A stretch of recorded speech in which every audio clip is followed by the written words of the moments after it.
So I just watched episode 22 of One Punch Man season 2, and it was okay. To be honest, I was a little bit bored during the majority of the runtime of the episode. I guess maybe it just didn't have a lot to offer me. I didn't feel like much was really progressed in terms of story or anything like that. But we'll get into the highlight of the episode, which was the last part of the episode, and I'm sure most people will agree with that. But the episode starts off with King and Saitama playing video games, and Saitama hilariously just cannot beat King at this fighting game. I thought it was funny that they just kind of reused the same shot for each time Saitama lost, which made me kind of confused the first couple times it did it, and then I kind of caught on to what they were doing. Granted, I had just woken up, so I was a little bit slow. So finally we get onto the Heroes Association, the cliffhanger from the last episode of the guy turned into monster, and he's kind of interestingly, he proposes that the monsters and humans coexist. Now, obviously, anybody who's watching this show should know that this guy is not really serious about this. He's probably gonna pull something. And one of the Heroes Association guys like, yes, let's do it. Let's do this. And then he gets shot. Big freaking surprise. But, this scene, there's a lot of intrigue to this scene, but it's breaking it down, it's just a monster breaking in and killing a dude, and then he gets killed by the hero. So, like, what did that accomplish? Did that scene really accomplish anything? So a small piece of value to this episode would be the Monsters Association kind of having their meeting, and finally we're getting to see a little bit of the inside of this. And all the monsters are supposed to swear fealty to Orochi, the Monster King. And everybody's like, I liked Eyeball's speech and everything, but, I'm just here to kill the Heroes Association. So Orochi literally eats the roach guy that gave Genos such a hard time, and he doesn't have any legs because Genos, remember, used that goo stuff, and he had to part with his legs in order to get away. So I thought that was a fairly interesting scene. I don't feel like that scene really accomplished much.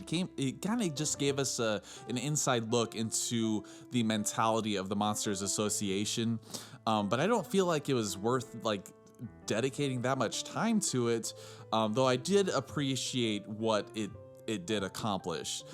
So we cut to Genos, and we kind of just get an update about a couple dudes. Genos gets repaired, of course. Every time he gets in a fight, he gets damaged to all hell, and then gets repaired. And then we cut to Garou, who decides to rest instead of going after, what's his name? Death Gatling or whatever. Then we cut to, there's a lot of cutting around in this episode. We get to the Child Emperor, and he's having an interesting conversation with Metal Knight. And Metal Knight, who, if we've seen, isn't really interested in the hero stuff. He's more interested in, testing his technology. If we remember last season, he tested out his new suit on the meteor that was about to impact the world and destroy the city, but his main interest there was just to test out his suit. Now here he's like, we should just screw the hostages and just bomb the crap out of them, which I guess is logical in a way, but that's not a very hero thing to be thinking, you know what I'm saying? So monsters are going into the abandoned part of City Z where Saitama lives. He obliterates them on his way back from shopping like he does. But then now we finally get to the interesting part of the episode, the value in this episode, because previously it was just somewhat boring stuff, to be honest.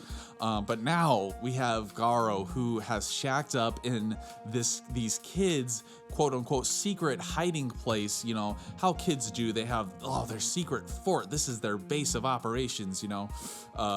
So Garou is just trying to rest because he got the crap kicked out of him by Saitama, even though he thinks it was King who did it, funnily enough. But this kid goes in to, his peers kind of pressure him into going to ask Garou to leave, and it turns out, they know each other. So that's kind of cool. And I really liked the interaction between the kid and Garou. Like, this interaction between these two characters have been like a strong point of this season. And Garou definitely has a soft spot for this kid, not just because of the Hero Almanac. I think that Garou actually sees a part of himself in this kid, and he actually gives the kid some advice, which I thought was rather cool. So Garou is resting up, but then it turns out that Death Gatling followed Garou over here with a bunch of other heroes. So now it's like, oh man, it's really cool that it's kind of like a switch, because Garou is a villain, but now in this scene, you're like kind of rooting for him. And I think that comes from the fact that he's an underdog. He's massively injured, but for some reason you still want to see him come out of this okay and not get captured, which is their plan, to capture him because he's so injured.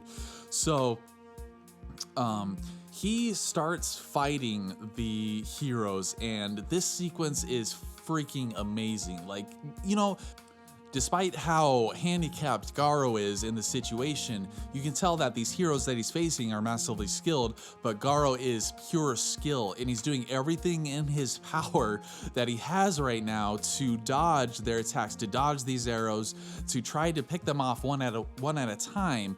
But then Stinger comes in, and he's like, that was a killing blow right there. Like, some of these heroes aren't on the same page, and I think that is how Garou's going to come out of this, is that these heroes who might not be used to working together kind of start to clash in what they're trying to accomplish. But the movements in here, the choreography, everything about it was like, had me at the edge of my seat, man. And then we have Gohan with his glasses and his green tracksuit. I swear to God, is this guy, okay, manga readers, is this guy actually in the manga? Because the second I saw him, I thought, oh my God, that's freaking Gohan from Dragon Ball Super in the Resurrection F Saga in his green tracksuit. So I thought this whole sequence was perfect. I mean, there was parts of really incredible animation, really decent animation, and I thought it was tension filled, and every character like played on their own strengths. And you see Garou's kind of mental outlook, and he's like, I can't turn my back to this guy, but then I gotta watch out for this guy's arrows, and I should try to get this green tracksuit guy first because he's like the support dude. And it was awesome. And I should also note that before the battle, and what adds to his advantage in this situation, was that the kid had the almanac, and he read up on the heroes from the almanac beforehand, which actually gives him quite a bit of an advantage, which is interesting because that almanac is publicly available to everybody, which is like really bad for the heroes, because then a villain like Garou could just get in and know all the information about you. So yeah, that definitely was the best part of the episode, and it definitely lifted up, because if it wasn't for this scene, this episode would have been just bland and boring and really forgettable, to be honest. But what did you guys think? Did you enjoy this episode? What did you think about the more boring parts that I thought were boring? Of course, that's just my opinion. So what do you think? Let me know down in the comments. As always, thank you very much for watching. Subscribe. I review this show as soon as possible after it airs every single week. And take it easy.